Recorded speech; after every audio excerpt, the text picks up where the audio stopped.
Enjoy చేసే స్థానం వచ్చింది, ఆ ప్లేస్ వచ్చింది, తనకి ఆ యొక్క స్టేటస్ వచ్చింది. ఏమంటున్నాడు దానియేలు? నేను ఆ యొక్క ద్రాక్ష రసము పుచ్చుకొననని తన మనస్సును తనను అపవిత్ర పరుచుకొనకూడదని దానియేలు తన మనస్సులో, నేను ఎలా దేవునికి విరోధమైన కార్యాలు చేసి నా మనస్సుని అపవిత్రపరుచుకోవాలి అని తన యొక్క మనసులో అనుకొని దూరంగా వెళ్ళిపోయాడట.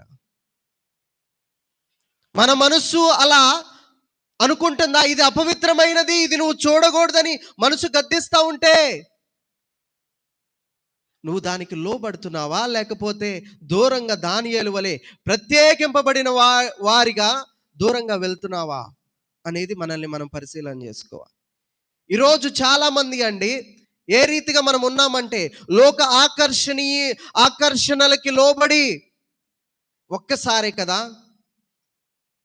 చేద్దాం, ఏముందిలే, అందరు చేస్తున్నారు కదా అనేసి అందరూ చేసేది మనము చేస్తే ఏమి ప్రత్యేకత మనలో ఉన్నట్టు ప్రభు ఈ రాత్రికాల సమయంలో మొట్టమొదటిగా అడుగుతుంది ఆ ప్రత్యేకతే.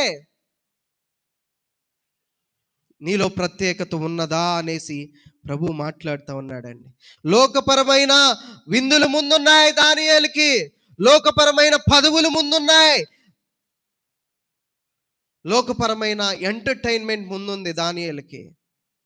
కానీ అది నా హృదయాన్ని అపవిత్రపరుస్తుంది అనేసి తన మనస్సులో వాటిని అపవిత్రమైన ఆలోచనల్ని రానివ్వకుండా దూరము చేసుకొని తనను తాను ప్రత్యేకముగా కనబరుచుకున్నాడండి. దేవునికి స్తోత్రం, హల్లెలూయా. మరి అలాంటి ప్రత్యేకత మనకు ఉన్నదా అండి? ప్రియదైవ జనాంగమా, ఈ ఉపవాస ప్రార్థన దినములో నీవు ఇప్పుడే నీ యొక్క ప్రత్యేకతని కనబరిచినట్లయితే, నీ పాపాన్ని వదిలి ఆ యొక్క అన్ని విధములైన లోక మాలిన్యమును మనము వదిలి మనము దేవుని దగ్గర వచ్చి మన హృదయాన్ని కుమ్మరిస్తే మనము ప్రత్యేకింపబడిన వారము, పరిశుద్ధత కలిగిన వారము, ఆశీర్వదింపబడిన వారము, అనేక మందికి ఆశీర్వాదముగా ఉన్నవారము. మనల్ని మనం పరిశీలన చేసుకోవాలి. గొప్ప నిర్ధారణ కలిగి ఉన్నాడు. నా మనసుని నేను ఎలా అపవిత్ర పరుచుకోవాలి, వీటన్నిటికి లోబడిపోయి నా మనసుని నేను ఎలా అపవిత్రపరుచుకోవాలి అనేసి దూరంగా వాటిని నెట్టేసి ప్రత్యేకముగా కనబడ్డాడు దానియేలు. ఈరోజు లోక ఆశలుగా నువ్వు నెట్టేసే వానిగా ఉంటున్నావా? లోక కోరికలకి లోబడే వారిగా మనం ఉంటున్నామా అనేది మనల్ని మనము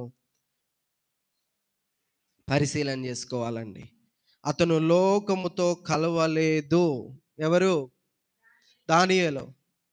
లోక ఆశలతో కలవలేదు, లోక ఆకర్షణలతో కలవలేదు, కానీ దేవునితో కలిశాడు. ఎవరితో కలిశాడు? Separated from world. దేవునితో ఎంతగానో ప్రేమగా తను కలిశాడండి.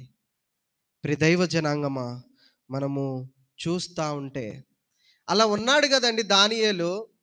మరి ప్రత్యేకింపబడిన వారిగా ఉన్నారు. మరి అతనికి వచ్చిన ఆశీర్వాదాలు ఏంటి అంటే, మొట్టమొదటిది జ్ఞానము, వివేచన వచ్చింది. దేవునికి స్తోత్రం, హల్లెలూయా. లోకానికి దూరంగా ఉండి దేవుని కోసం నిలబడినప్పుడు దేవుడు మనకి లోకస్తుల కంటే 10 రెట్లు ఎక్కువ జ్ఞానాన్ని ఇస్తాడు.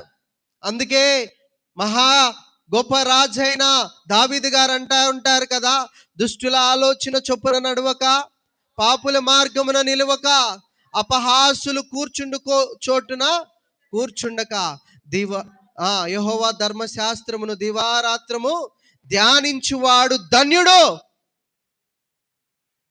అలా ప్రత్యేకత కలిగి మనం ఉంటే ప్రభు జ్ఞానాన్ని ఇస్తాడు. కుటుంబాన్ని కట్టుకునే జ్ఞానం